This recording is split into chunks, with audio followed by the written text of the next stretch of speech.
Ready? Yeah. 1, 2, 3. All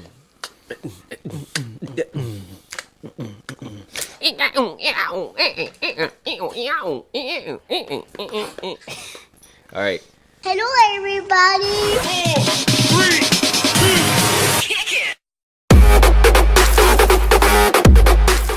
Hello, ladies and gentlemen.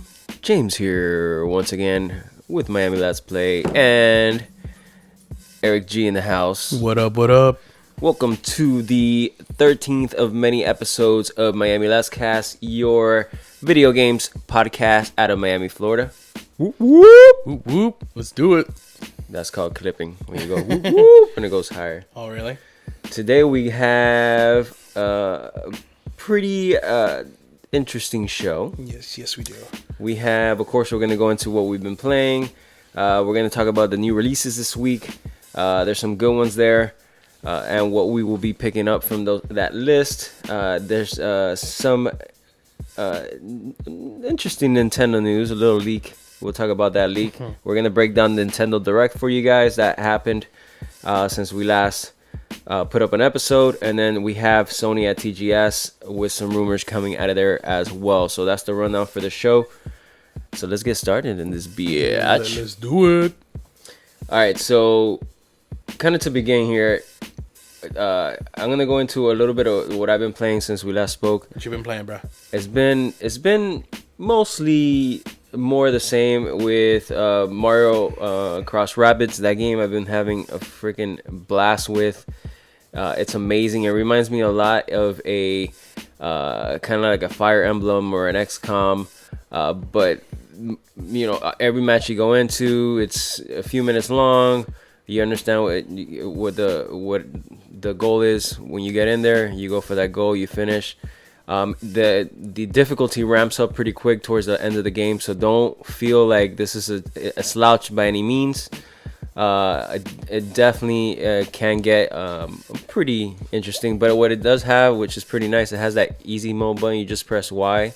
Okay. And then it gives you more life, so it makes it easier for, you know, the kid or somebody who's not as good at these strategy games as you know, someone like myself, which I really am a beast at those games. That's really my bread and butter. Not bad. So I've been playing that. I've also picked up Rayman Legends on the Switch. You know, it's a re-release, it's a definitive edition, but I forgot how much fun this game was. And it has so much content, so much stuff to do. So it's basically you know, a platformer. You know, everybody's pretty much played Rayman at this point, but it's pretty much a side-scrolling platformer that has a lot of cool things. They add some new things for the Switch, some touchscreen functionality, an extra mode where it's almost like a soccer match mixed with basketball, where you're kind of kicking the basketball or the soccer ball back and forth, and you're trying to make it in the other one's goal. But it's not on the ground. It's almost a little bit up, almost like a basket. So that's pretty cool. And then also they added support where you can kind of link these systems together and play cooperatively or competitive, which is pretty cool. But the game that I've been spending most of my time with is a PS4 game that came out about a week and a half ago, Everybody's Golf. This game is absolutely bonkers. It's great. Really? So great, man. They nailed this game. So good. For those who don't know, Everybody's Golf is what the golf game everywhere else other than America, the Hot Shots Golf, is called.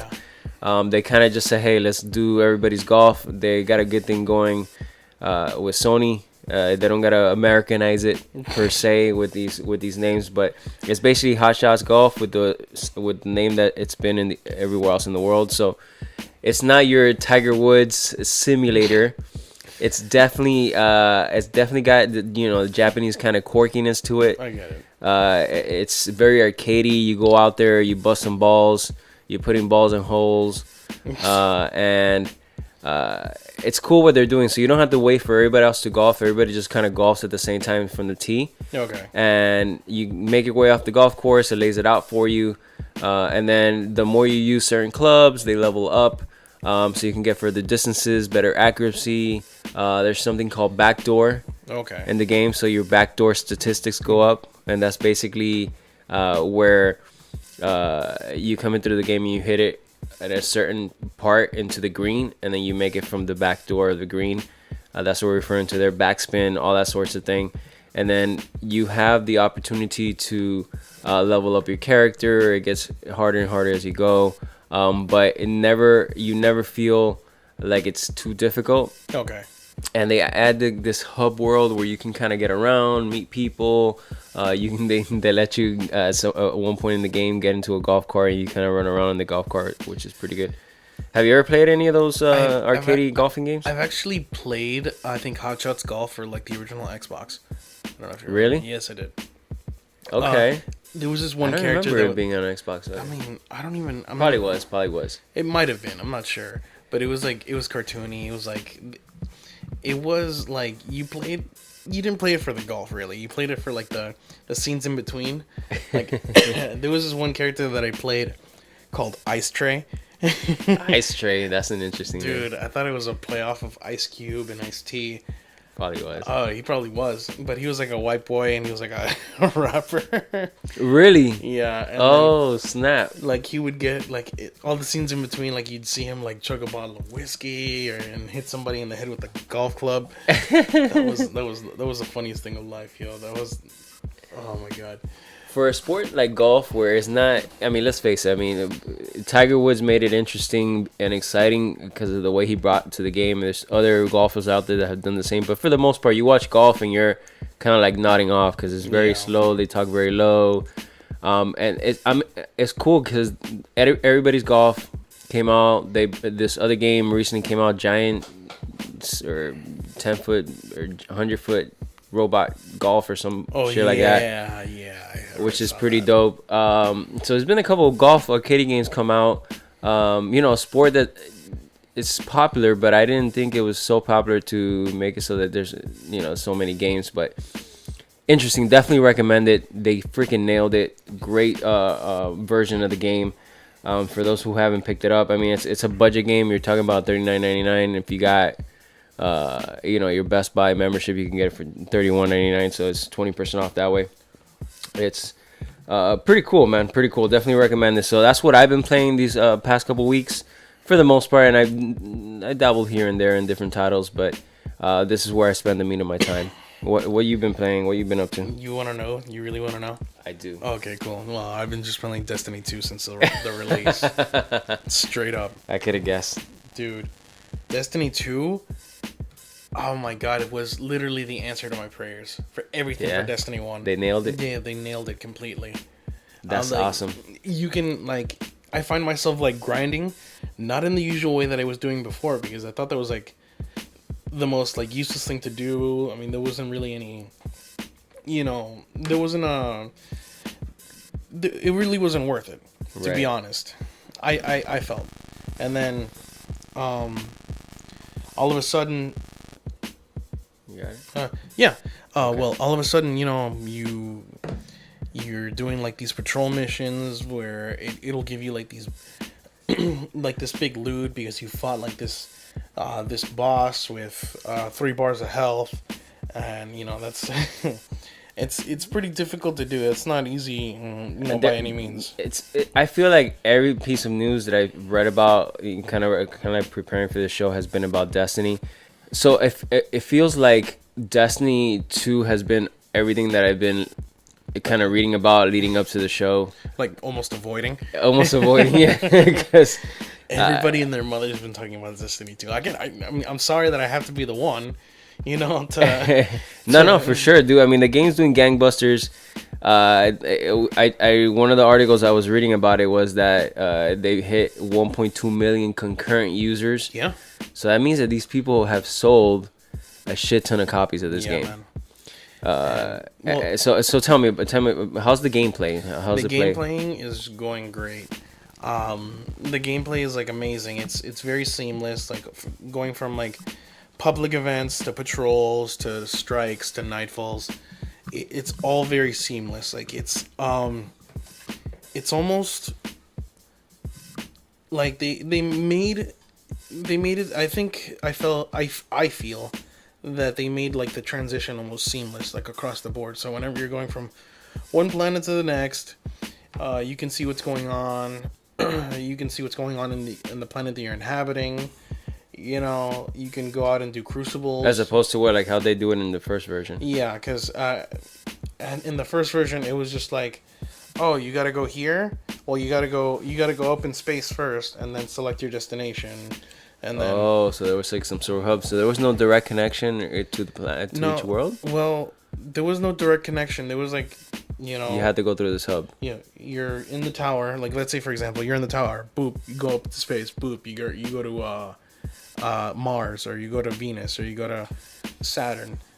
Okay, gotcha. You know, so then this connects you directly from Venus to Mars and wherever it is that you want to go. Because you automatically select the destination, you know.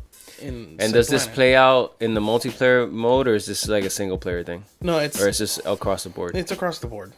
Okay, so you're gonna be. So as far as I understand it, like I have very little experience with Destiny. I played maybe an hour of it, like when it came out, when it was vanilla Destiny.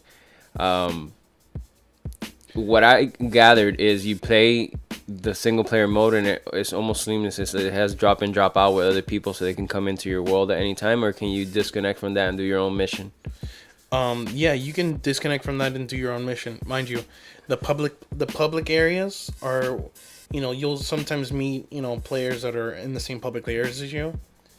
But then, you know, you kind of sort of they kind of do like this scene, like this transition, where they kind of phase you out.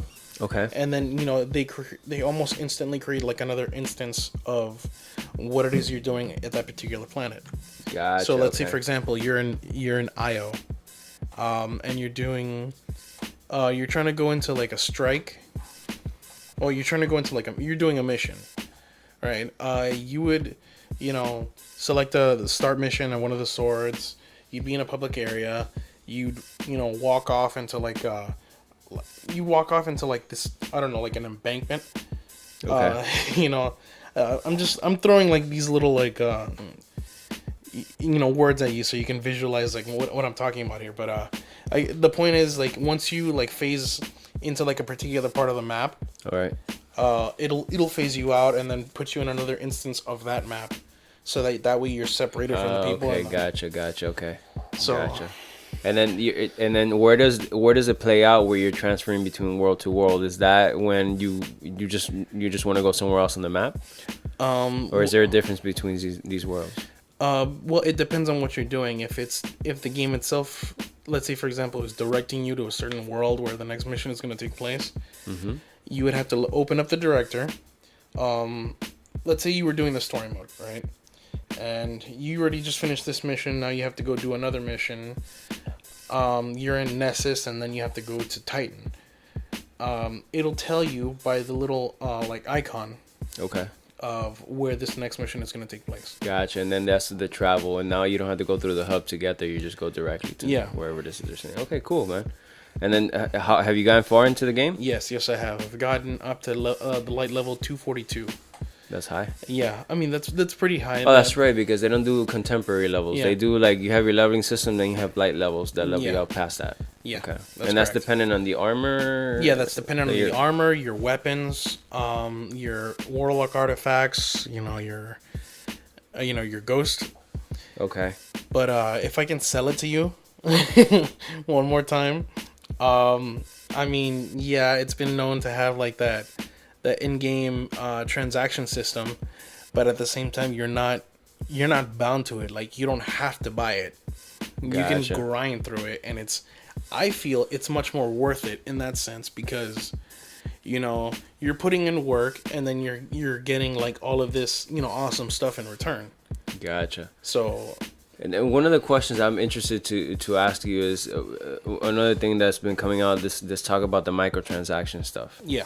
So how does that play into the game? Does it kind of break it in any way, or is it completely optional?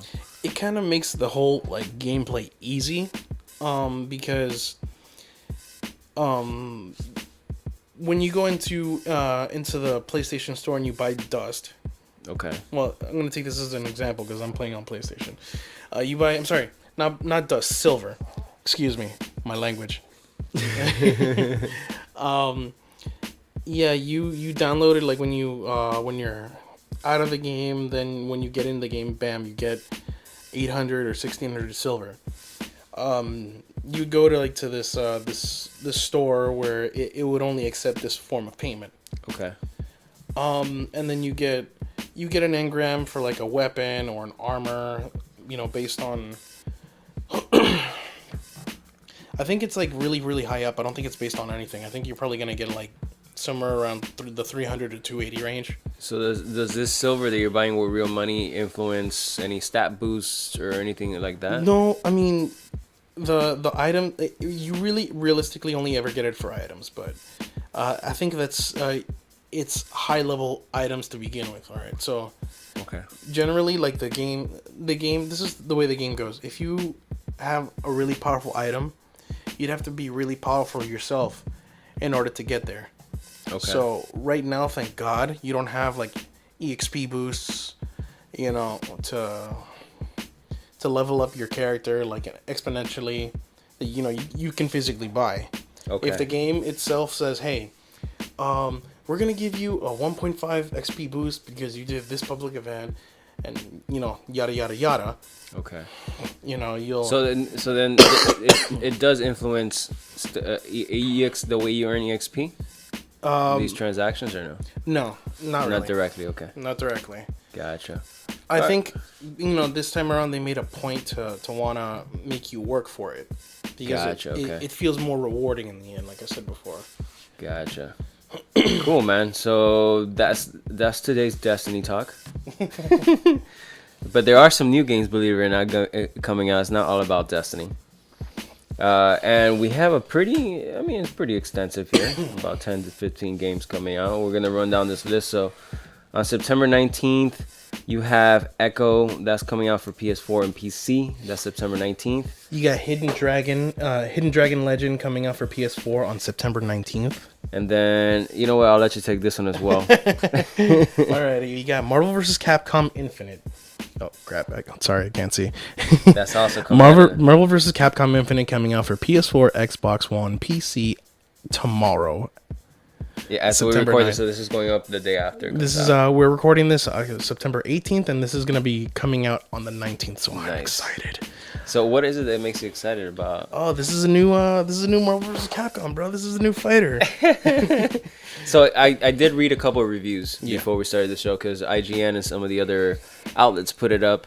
So the consensus is basically it's about, I think Metacritic has it about a 77 out of 10 right now out of 100, and they're saying basically, look, the game plays and fights. The fighting is fantastic.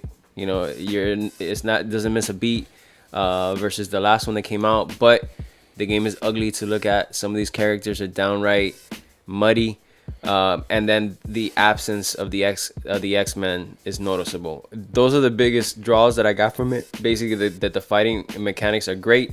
It's a great fighter, but aesthetically it looks a little shitty. And in reference to the the X-Men, they're definitely something they missed out. So was that one of your players back in the? I mean, I think everybody played Wolverine or Magneto or one of these guys. Back in the last one, Marvel vs. Capcom 3, like my team was just straight up Spider-Man, Captain America, and Dante.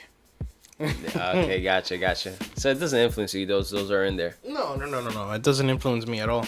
I like using, a different, I like to switch it up every now and again. Like I would use Chun-Li, Ghost Rider, and Spider-Man. Okay. But I remember liking I think this is in the X-Men universe, the Sentinels. Oh, the Sentinels. Yeah, oh my I remember God. them. They're annoying.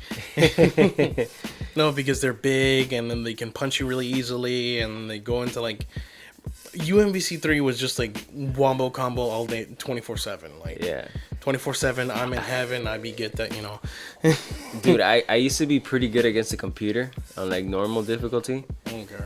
But when I played anybody, man, I just got my ass whooped, bro. Like it was like I don't know, I can't. It's such a big leap for me, anyways. In reference to the fighting games that I'm good at, which is your, Mortal Kombat and Street Fighter. I'm phenomenal at those two in particular. But when it comes down to this game, this like kind of 3v3 high combo, super fast pace, I kind of miss a step, and I always have. So I'm gonna play it by ear. I'm gonna see how it goes. I'm definitely gonna kind of play off of somebody, but I haven't decided if I'm gonna get the game yet. Okay. You seem like you're on board with it right away. Yeah, man. Hell yeah.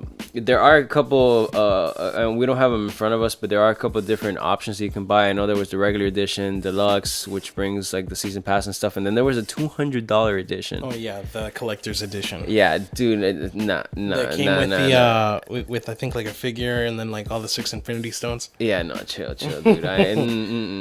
And I saw the way that they looked like on Kotaku. Unless supposedly like it was like horrible.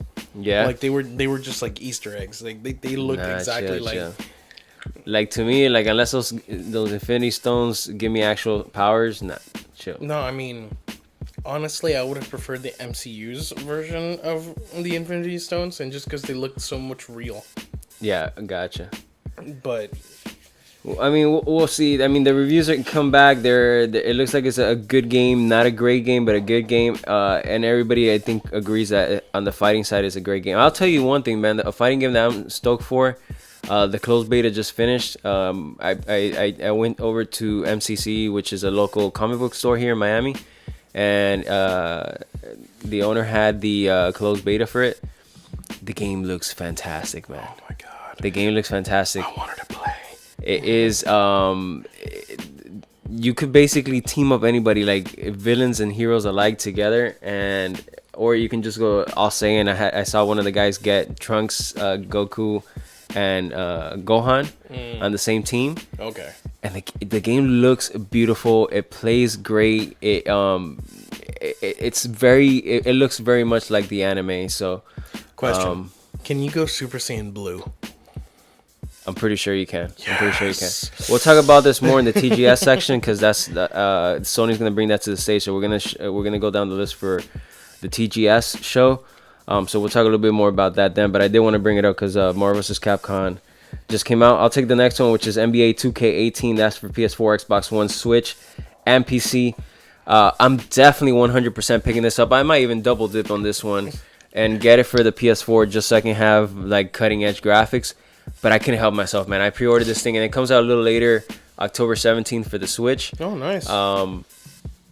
The game is, kind of different, a little bit of difference. I noticed that there was going to be something different with the Switch. I mean, you're talking about a handheld that is, about half the power, at least in RAM, that the PS4 is. So I know that there was going to be some fidelity loss there.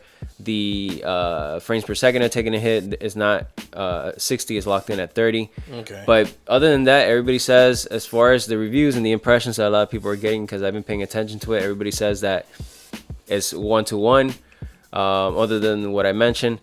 So that makes me excited at the possibilities of these, because I think the Switch is delivering on what the Vita tried to deliver on, which is like console quality games on the go.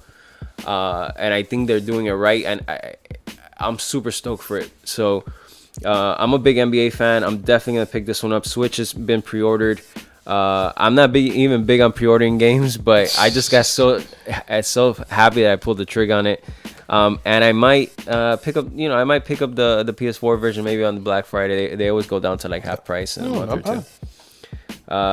What's after that? Okay, so after that would be SteamWorld Dig for the Nintendo Switch coming out. So the second one. Oh yeah, the second one. SteamWorld Dig 2 coming out September 21st. Gotcha. Man, that game, I'm stoked for that. I'm definitely gonna take a look at that one because I played the first one and they have SteamWorld Heist, which is the same developer. It has the same look, and both of those games, even though they play completely different, aesthetically look beautifully.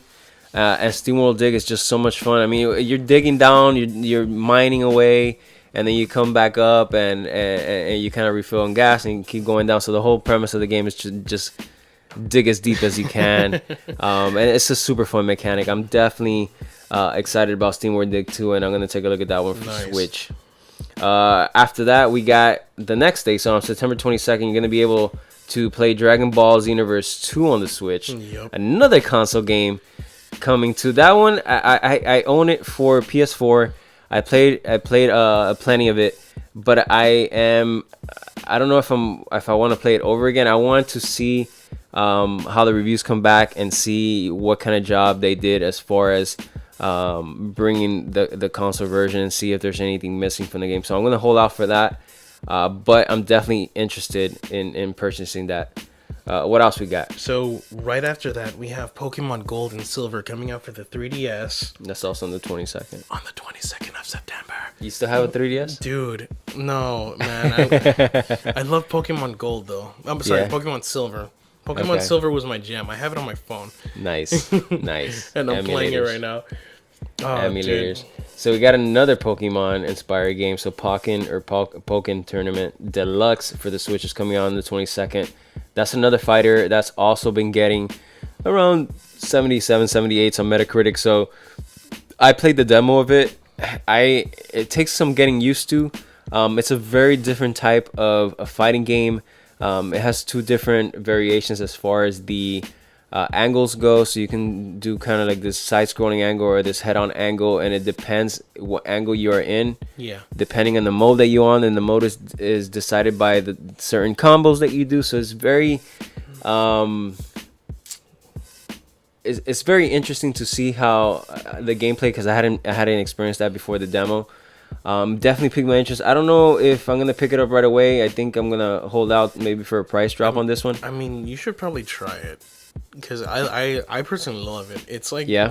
like really like a side-scrolling type, fighter, kind of like Tekken. Okay. Yeah. It's kind of open where you can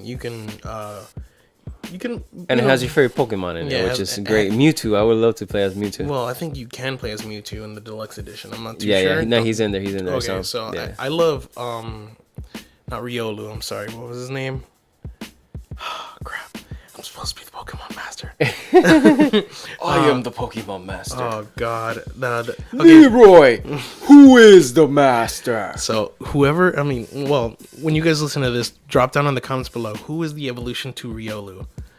Oh, I'm sorry, Lucario. My bad. Lucario. Okay, gotcha. Yeah, he's definitely in the game. He's on the demo. Okay. He's on the demo. I think he might be on the cover of the game as well. I love his moves, dude.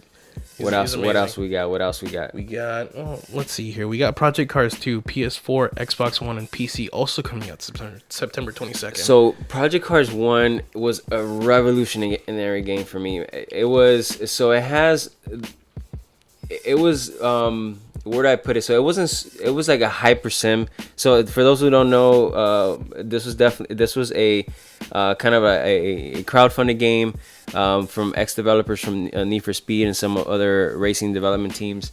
They came together and said, hey, look, we want to make our own game. People had their hand in deciding. The people who funded the game helped decide how the game was going to play out. And with the final product that came out, phenomenal. I mean, it looks freaking fantastic. It's probably one of the best, if not the best racer, except for maybe the new Forza that's coming out, and maybe Horizon, because it came out afterwards. But at the time, it was the most cutting edge. The weather dynamics is what made it different. You got to play a sim version of the car, so it's less arcadey, more sim. Okay. Most definitely. And this version of the game, again, is getting great reviews. It's in the high 8s. Okay. It's doing great on Metacritic. I pay attention to that. I'm definitely picking this one up. I'm big on cars. I like what they're doing. The weather dynamics in this game, and really, I think that's where the future of gaming is now. It's not so much the graphics, because the graphic fidelity, I think, I don't know that we're plateauing, but how much better is it gonna get? I think this generation moving forward, and really the games moving forward, I think it's going to be more about things like lighting effects and HDR and kind of hyper realistic versions of what we're seeing now. So they do a great job of that, and it's like randomized the effects, so you can be in the middle of the night and maybe a headlight goes out or something, so you're running just on just like almost blind out there. So there's a lot of things that can happen in this game that can happen in real life. So if you're looking for a sim that's close to real life, I think this one, it nails it, man. And there's no they and the other thing that was great, they released everything so that everything's unlocked from the get. You don't have to go through different stages to unlock it. You have access to everything from the go. Nice. Which is pretty neat. So Project Cars 2 on the 22nd. That one's definitely on my radar. And then after that, we got Raiders of Broken Planet. I haven't heard of this one, but that one's coming to PS4, Xbox One, and PC. That one's also releasing on the 22nd. So that's a pretty good lineup. I mean, just going down the lineup here, I mean, you're definitely interested in Marvel vs. Capcom. 2K18 is definitely on my radar. You know, SteamWorld Dig, Dragon Ball re-release, Pokken re-release, Project Cars 2. There's a lot of good games here, man. It's exciting. Yeah, man. It's a good month for September. There's another release that was announced. This one's coming out for December. It's not a game. It's actually a control, and I'll link to it down in the description. So 8BitDo, which is this company that does like these custom controllers, very retro stuff, announced that they're doing a Switch version of the Super NES controller that will work on PC, Android, Mac, Linux, and of course the Nintendo Switch. Nice. They said that they paid extreme detail or extreme attention to detail in how they designed this thing, and it's basically going to function on the Switch. I'm super stoked for this, man. I mean, yeah, man. I'm gonna link to it, and maybe up on the video version of this, I'm gonna put a picture up so you guys can see what we're talking about. But they are releasing two variations, which one is extremely true to the controller with the gray and off gray schemes, and then they have a colorized one which is more reminiscent of the colors of the Switch. But either way, the control looks phenomenal. I think I'm gonna pick a couple of them up.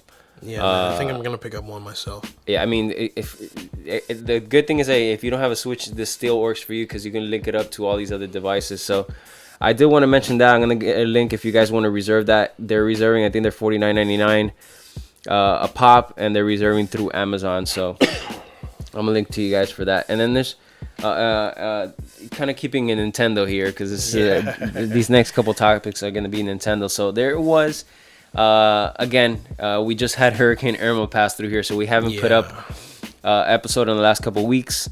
Because we were kind of taking care of our families here. Did you ever get your light back up? Oh yeah, electricity. I got my light back up, and I got my internet yesterday. Oh, okay. So you're kind of running back to normal, but now we got Maria that might head our way. Yeah, dude. Like oh my gosh, like about a week, give or take.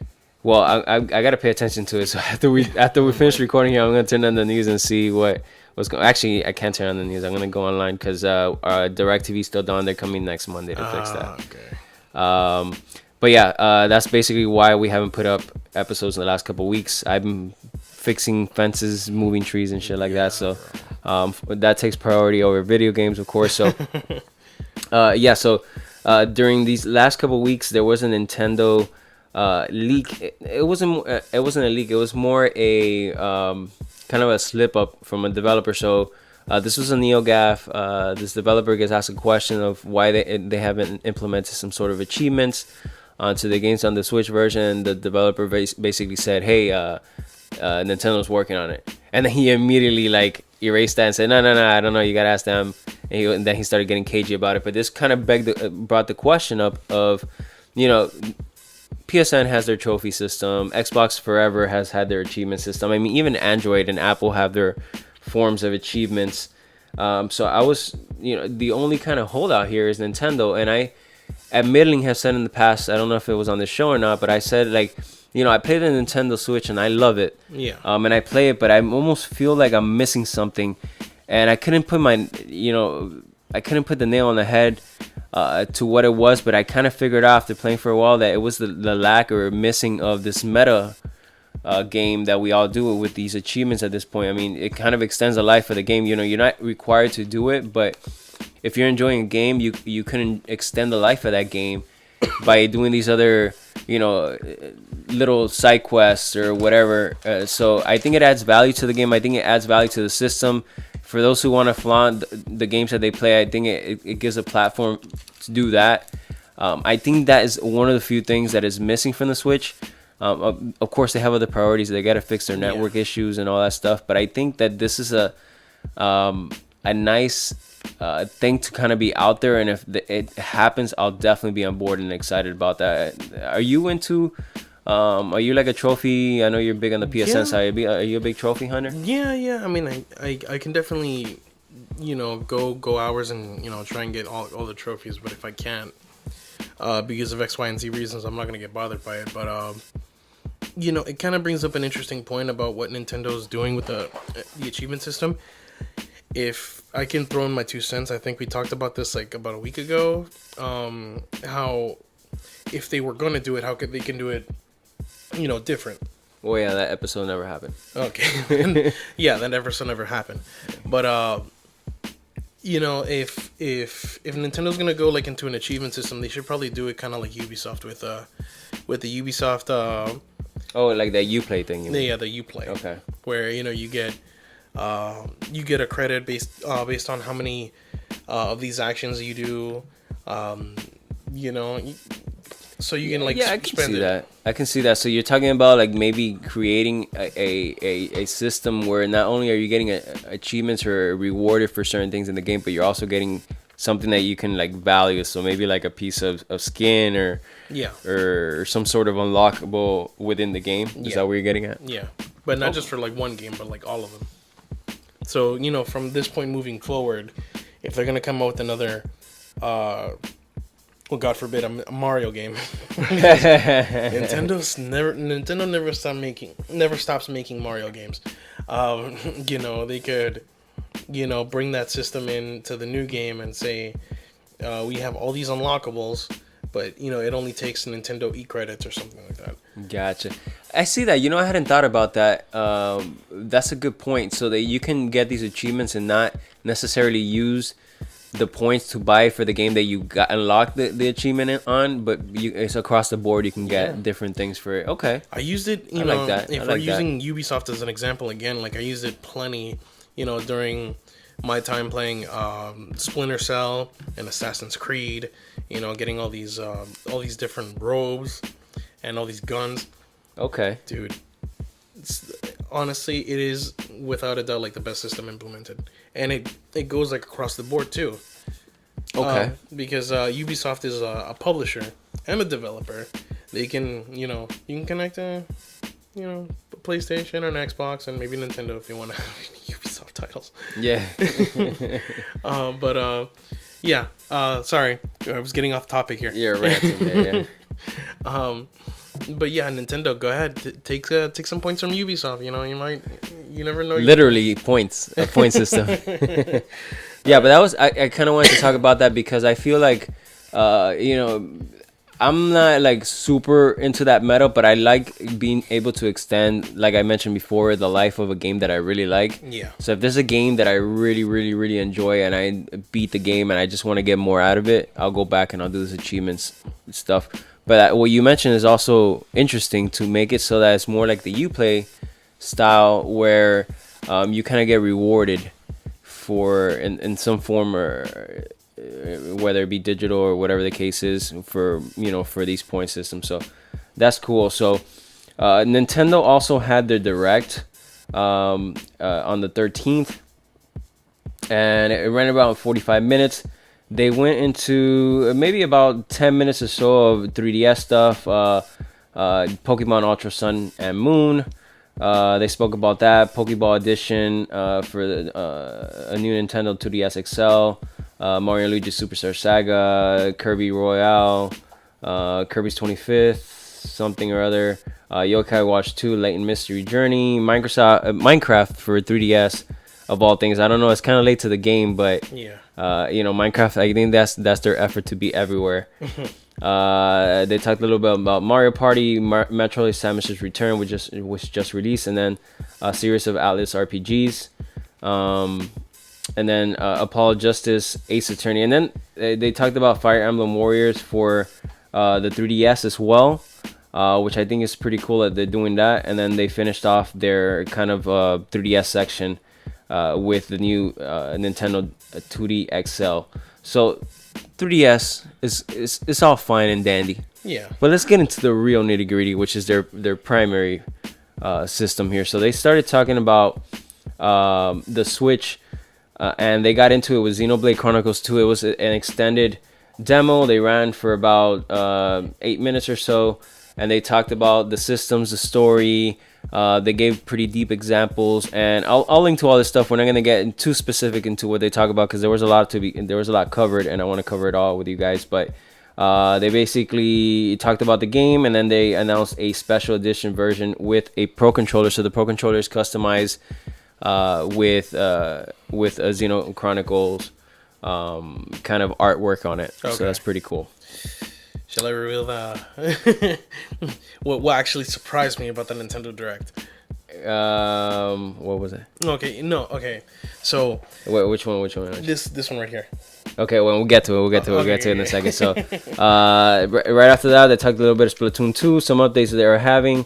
They got into Fire Emblem Warriors, which next year we have like a real Fire Emblem game, which I'm super stoked for. You know how much I like strategy games, so I'm definitely stoked for that. But I'm interested in the Fire Emblem Warriors games. I like the characters, and it's a Muso. It's like the Dynasty Warriors type of thing, but it seems like it has some RPG elements attached to it, which is pretty nice.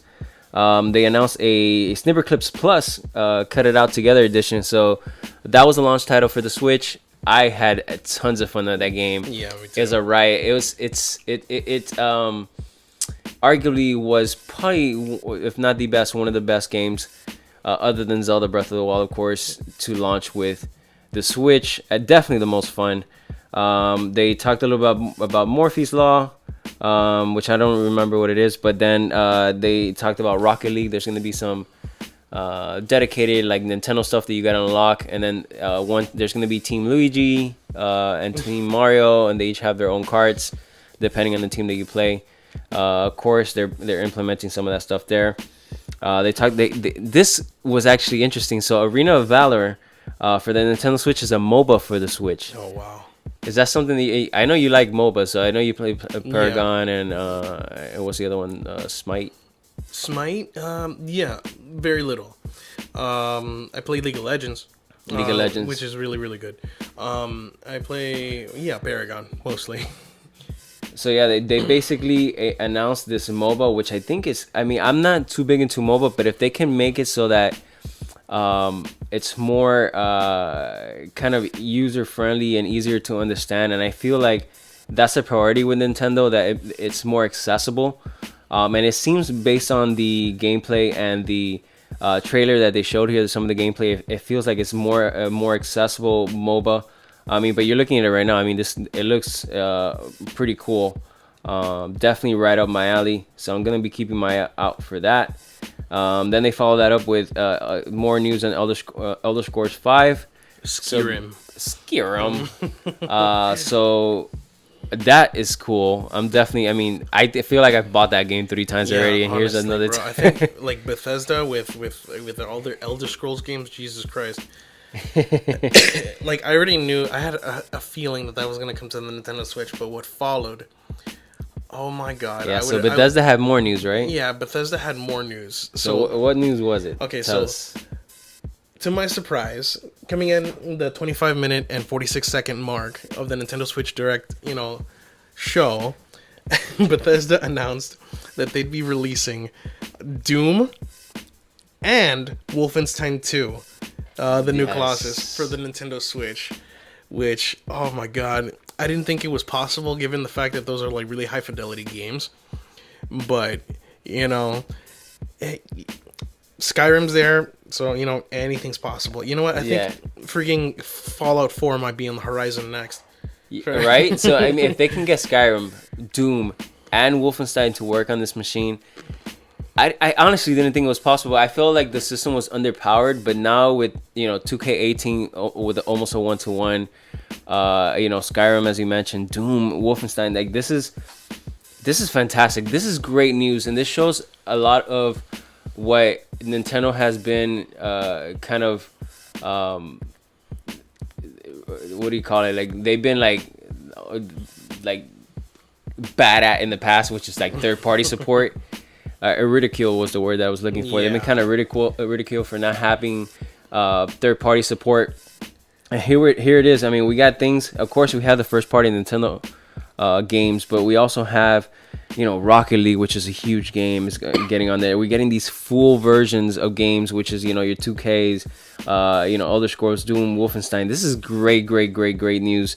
And that is only piquing my interest as far as, and I kind of mentioned, I don't know if I mentioned this to you, but if they release like an elite version of this would be a dream. But if they release like a elite version of the Switch where it was like an all metal body, maybe it was $50 or $100 more, man, I would jump all over that, man. Because maybe they up the screen to an OLED screen. I don't think that Nintendo would do that because historically they wouldn't do that. But I would jump on it. I would jump on it, bro. They might give you like an AMOLED display or something like that. The same stuff that freaking Samsung and the Apple are running on their phones. Well, something that they do a lot, they release a lot of hardware and iterations of it. So you get like a bunch of different variations of, your 3DSs and 2DS, Game Boys in the past. We've seen that happen.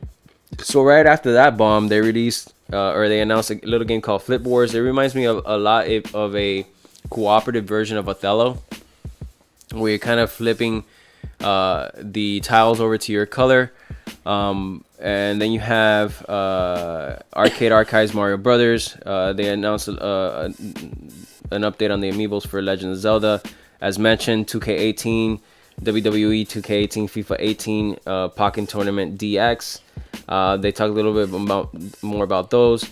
And they talked about Project Octopath Traveler, which is a working title because that's a horrible name. That's the next RPG by Square Enix, which is pretty cool. They dropped a ARMS update, and that dropped shortly after the Direct on the 13th. Dragon Quest Builders is coming next year with a full-on creative mode with full access to all the tools. I'm super stoked for that. I'm picking that one up day one. Kirby Star Allies, we've heard about that in the past. They talked about some downloadable games for the eShop. Lost Sphere, Sonic Forces, Resident Evil, LA Noire. So Rockstar's getting on board now. Okay. So LA Noire and its full version is coming to the Switch. Well, not only them, but Capcom too. Jesus, if they're coming out the Resident Evil. Yeah, man. I mean, this is exciting. I think for the first time in a long time, Nintendo fans should be excited with a piece of hardware that I think, I thought they were kind of pushing their luck when they talked about them thinking that this would sell more than the original Wii.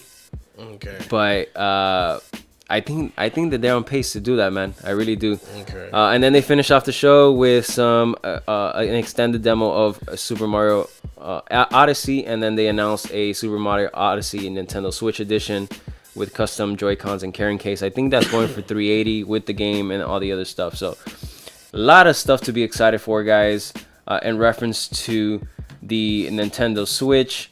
But we're going to move on from the Nintendo camp here. We're going to go into TGS 2017 rather. So as we record this, it's the 18th, and on the 19th at 3 a.m., Sony will be having a stream for the Tokyo Game Show 2017, and they did release a list of what's going to be shown there. So the lineup includes Call of Duty World War II, or WW2 II, however you want to say it. Call of Duty World War II, yeah. Right. So a Code Vein, which was a game that was talked a little bit about earlier in the year, that's going to be shown there. You got some Detroit Become Human by SIE yes. America. So that is have you seen demos for this? No, I haven't. So Detroit Become Human is it's almost like a story type of game where you make decisions. Have you played any Telltale games at all? Yes, I have. So it reminds me a lot of Telltale, but this is like next level fidelity. So it's basically like almost like this it's this futuristic world where the AI is like human. That's why the name Detroit Become Human. So the AI is like almost like a humanoid. Yes. Actually, I have. So I have seen demos for Detroit. And then a game that you're excited about. Oh yeah, The City of Final Fantasy NT. Yes. By Square Enix. Yeah. Finally, we're gonna get a second The City title. Yes. Dude. So that's been a long time coming. I think I hadn't played that since the PlayStation. PSP, right? Yeah, PSP. PSP, I think was the last time we got our hands on that. So Dragon Ball Fighter Z which is a game, dude. After seeing the closed beta, I'm like, I want it right now, and I didn't see anything with the story. It was just on like multiplayer. Dynasty Warriors 9, no surprise there. Earth Defense 4 5. That is a surprise to me. Earth Defense 4 is like a very like cult classic. I wouldn't say it was cutting edge. Like the graphics are kind of shitty. Yeah. But it's a fun game to play. Yeah, it is. And I'm interested. I'm gonna be keeping an eye out on that. I had no idea until I saw this list. I didn't know it existed. So I'm definitely stoked for that. Gran Turismo Sport, which is the next iteration of Gran Turismo. You guys know my affinity for car games, so I'm definitely gonna be keeping an eye out for that. So you got the Itadeki Street Dragon Quest and Final Fantasy 30th Anniversary Edition coming out of Square Enix. Okay, so we got that. NAC 2 is going to be on the floor. And then your game, Marvel vs. Capcom Infinite, is going to be there. Monster Hunter Worlds, which is another one that I'm excited for. It's been a while since I think PlayStation even had a Monster Hunter. Ni no Kuni 2, which is another one that I'm stoked for. I mean, Sony is like firing on all cylinders, man. This is great. Seriously. Sword Art Online, Fatal Bullet. Oh my god, I can't wait. So there's some other Sword Art Online stuff. We'll talk about that in a minute. You wanted to talk about that. Taiko Drum Master, I don't know what that is, but Bandai Namco's doing that one. And then you got Yakuza Kawaii 2, that's from Sega. They got like 4 or 5 titles from PlayStation VR. Again, we're gonna list this list for you guys to see. So this is a pretty interesting.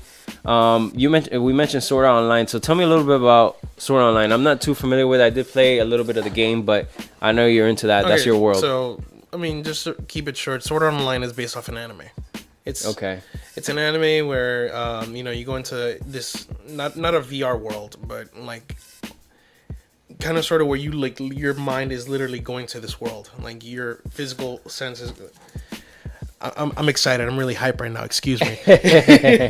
But yo, dude, when I saw this game, oh my god, I immediately thought Fatal Bullet. They must be talking about GGO. And for those of you, who don't know, it's not GGPO, it's GGO. Gotcha. For Gun Gale Online. Okay. So Gun Gale Online is it's kind of like another one of these VR worlds where it's like Sword Art Online, Alpha Online. That reminds me a lot of like maybe the Matrix. So it's almost like the Matrix. It is actually. That's where I think the inspiration actually came for Gun Gale Online. It's mostly just guns and bullets and a lot of mayhem and a lot of fun. Remember, guys, this is a Japan show, so I don't know if any of this stuff is confirmed for the US, but if all this stuff, I'm pretty sure it's gonna make its way to the US. But if all this stuff makes its way to the US, then it definitely has to. Sony is like, dude, they're firing on us, and this is what people talk about when, you compare Xbox versus PlayStation and the first party support. It's not just first party exclusive. I mean, they're getting exclusives from second and third party, and it feels like it's constantly coming. It feels like they don't stop. And then when you think about Xbox, it's like, what's next? And that's where I think Sony has the edge. And like I said, they're firing on all cylinders. So yeah, especially if you have games like this that are based off animes, they have to know where their markets are. For sure. They know. I mean, they have like this big cult following like here in America. I think their biggest competitor when it comes to these type of titles is going to be the Nintendo Switch moving forward. I think that is going to be more of a competitor to Sony in reference to this type of world, this anime and like just Japanese title world versus Xbox, because they never hit on there. But we know what's coming. You know that Sony always has surprises every time they do one of these shows, and we can guess all day about what games are becoming, but I think that it's something that's been rumored, and it's like right on top of us already, or right upon us, the announcement for these things are coming. But one of the things that's been rumored is this portable PS4 kind of thing, and then there was not a leak, but they almost revealed like the schematics for a design of one of these things. There was also a third party who said, hey, if Sony were to develop a portable system, this is what it would look like. Yeah. And I feel like this is, I don't know if they'll announce it tomorrow. That would be a surprise. It'll be a wonderful surprise. if this thing actually gets announced, I think it would be smart of them to do it in a way where they don't directly have to develop for it specifically. They can develop PS4 games and kind of port these things over. So PS4 capable games, I think, would be smart of them to do, so that they don't fall into the Vita issue again, where they're kind of developing a PS. At the time, it was PS3. It was a PS3 and then a Vita version, which was different. It wasn't until later on down the line that we got kind of parity between that. So if they can make it right off the bat, integrated with their software, it's running PS4 games. It has backwards compatibility to Vita, so you can keep those fans happy. And then, just kind of bring it into this ecosphere. I think this thing will just smash the shit out of the Nintendo Switch, because I don't think historically, Sony doesn't want especially with their history. Nintendo and Sony had a bad fallout back in the day, but I don't think they're gonna leave Nintendo in this world by itself. This kind of portable console world by themselves. I don't know for sure that it'll happen, but I feel like it's almost like a 60 or 70% chance that this thing gets announced tomorrow or sometime maybe at PSX this year. Do you think this thing will become a reality? And do you think that what does it look like to you? Dude, what does this machine look like to you? I hope so. I hope it's really thin. I hope the screen is huge. You can touch it. I hope you can move it around, and it has a gyroscope and everything. I'd hope it has a huge memory, a huge GPU, a huge RAM, just cutting edge. Oh my god, bro! What can I literally describe it to? What can I synonymize it really with other than I want it to be Nintendo's complete and utter bane of existence. You know what I mean? Yeah, I mean, I love the Nintendo Switch, man. I would love to see we mentioned these Sony freaking magnificent games that are coming out. Yes. On a portable scale. I would love to see that. So, anything else you want to add? No, that's everything. All right, guys. So I want to thank you guys for joining us this episode 13. That has been episode 13 of Miami Let's Cast. For me, James, you can follow me at Miami Let's Play. You can follow Eric at Breaker Boy YouTube, and also I think we think about plugging my Instagram. It's gonna be Mega Blue Master. Mega Blue Master. You can follow him. It's gonna be done in the description below. Yeah, so all the stuff will be down there for you guys. So again, I want to thank you guys so much for joining us, listening, for those who listen on the podcast, and for those who watch us on YouTube. Again, thank you. Remember, subscribe to the podcast. Make sure you guys rate us. That helps us get some exposure. And make sure you guys let us know how we're doing. Comment and let us know how we can improve so we can implement those things for you guys. This show goes up every Wednesday. That's it. That's the show, man. That's the show. Thank you guys so much for watching, and until next time, guys. Game on. Game on.